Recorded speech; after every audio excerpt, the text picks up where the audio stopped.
My guest tonight made one of the best-known Aussie films of all time, and he's now brought it to the stage as a musical. Would you please welcome PJ Hogan?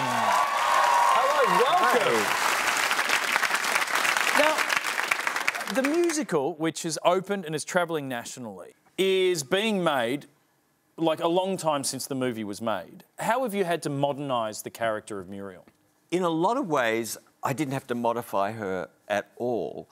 In the interim decades, I can't believe I'm saying decades, there's been the phenomenon of reality TV stars and Twitter stars, YouTube stars, and I kept thinking, Muriel would love to be on Twitter. She'd love YouTube.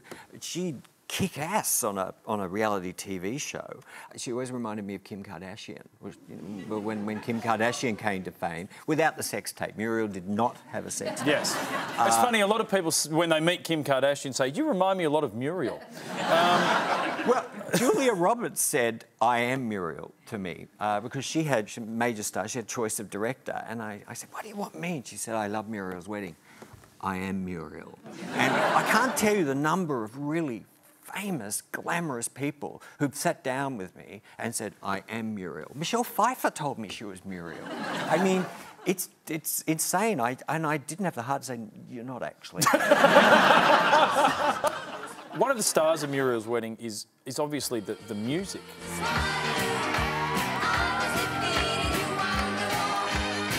Now, that's like one of the most iconic scenes in an Australian film. Like, it is so well remembered by so many people. How hard was it to get ABBA to let you use the music? Oh, it was very difficult. They said no.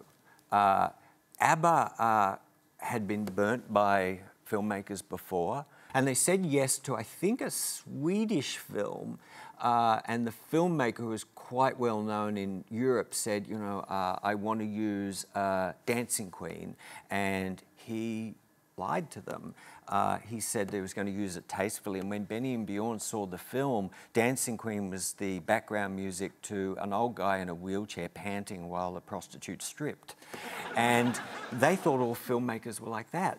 But, you know, I'll say, no, it's about this girl who nobody likes, but her solace and her joy is your music. And they went, yeah, and then a hooker strips. You know, that's what's going to happen. And you were like, no, that's another movie. I sent them the script, and they said no right up until 2 weeks before shooting. And we were discussing Muriel's favourite band being another band.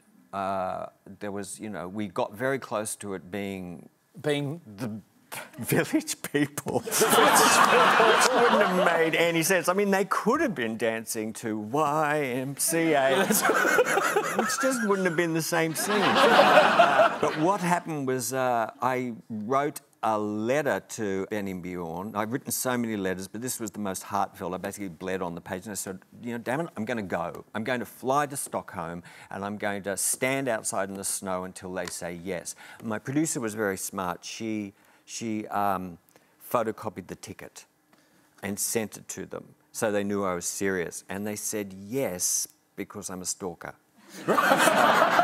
They said yes. And they said yes. This is the incredible thing. I don't know why they did this, fear probably, but they said yes and did not charge us a penny. Are you serious? For the rights to 5 songs. That is incredible. They went for points in the movie, which actually turned out to be a really smart deal, but at the time, no one thought, we didn't think the film would make a cent. Now, one of the pivotal characters in Muriel's Wedding is the father, Bill Heslop. You're useless. You're all useless.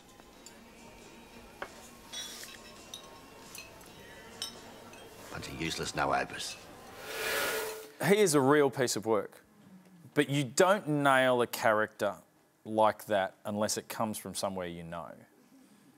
Who was that? Bill Heslop is a portrait of my dad.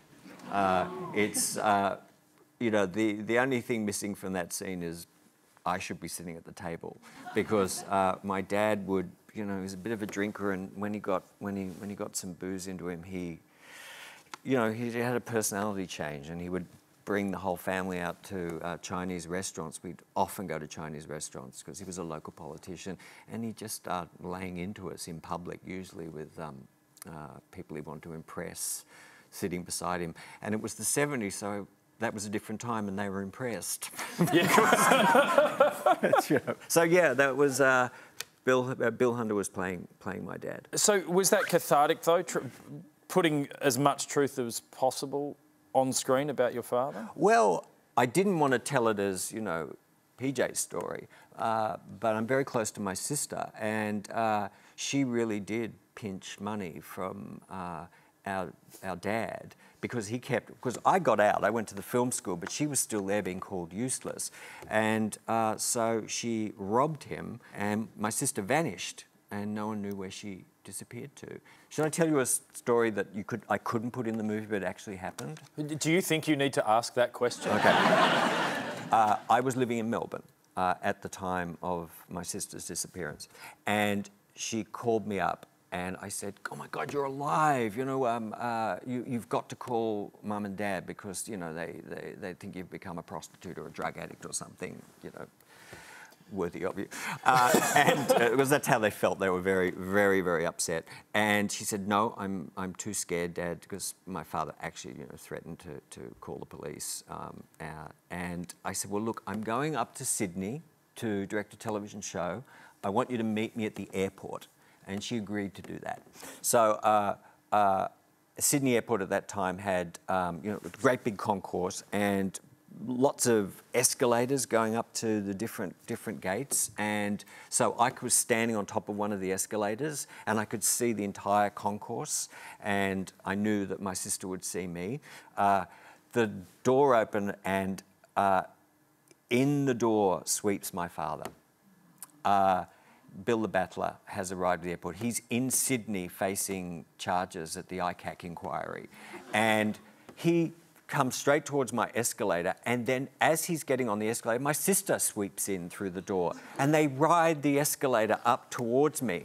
And my sister is unaware that my dad is right ahead of her. And I'm just standing there like looking like a stunned mullet, because it's terrible. It looks like I set her up. My sister arrives and goes, "Hi!" And it's Dad. And the look she gave me was, "You." And I said, I had no idea. And the first thing out of my dad's mouth was, "Where's that money?" That's all. Wow. And it was, I wanted to put that in the movie, but no one believed the story. It actually happened, but no one believed it. It's what you call, you know, sometimes in life, the coincidences are the work of a really bad scriptwriter. But because that's how it feels. That's amazing. So how are things now with him? He saw the movie, I assume. He did. He's no longer with us. He passed away over a decade ago. But look, I was really worried when I made the film. I didn't tell him. I didn't ring him up and say, "Look, there's a character based on you and he's a bit of a bastard." Yeah. I just didn't think that would go down well. But I also thought no one will see it. But the film took off. So my dad arranged for a screening at the local leagues club and invited everybody he knew. And I called him and I said, "Look, maybe this is not a good idea. It cuts a bit close to the bone." And even then, I was such a coward. I couldn't bring myself to tell him how close to the bone. And my sister went with him. And the incredible thing was he loved the movie, because the audience loved the movie. And he called me up and he said, "You vindicated me." I did. How do you figure that? Because there were scenes where the federal police raided the house and destroyed his life. He just said, "You showed what I went through." And it was a great lesson to me that people will see in the story you tell what they want to see. Now, you haven't just shared your life through a fictional work like Muriel's Wedding. You also shared a lot of your life on Australian Story recently. And there was one thing you said about raising your kids that really stuck with me. Look, if somebody came up to me and said, "Here's a pill. If Lily takes this pill, she'll be a regular, average girl. And if Jack takes this pill, he'll be a regular, average teenage boy." Yes, I'd force the pills down their throat. But I miss them. Talking obviously about two of your kids who are severely autistic, what do you mean by that you'd miss them? Well, here's the thing, no one expects their child to be disabled. You have a dream that does not include disability. Why should it? Joss and I had one particularly blunt therapist who, reduced us to rubble and just said, your dreams for your child are dead. And that's one of the hardest things I've ever had to hear. And we couldn't accept that. We were going to cure autism, but there is no cure. So what you work towards when you think you're working towards a cure is you're just giving them tools to get through life. And what happens is as you work with your kids and they get older, you fall in love with the kids that they are, with the people that they are. And, I adore them. One thing before you go, just quickly, you've made films, you've made musicals. You are a fan of strong protagonists with red hair. I want to make a musical of the life of Pauline Hanson called Minimum Chips. Are you interested? I'm in. You're in? Let's do it. Well, PJ Hogan, thank you so much for sharing so much time and so much of your life here. I appreciate it so much. Thank you for having me. Muriel's Wedding, the musical, is playing across the country this year. Go and see it. Would you please thank the wonderful PJ Hogan? Thank you so much. There we go.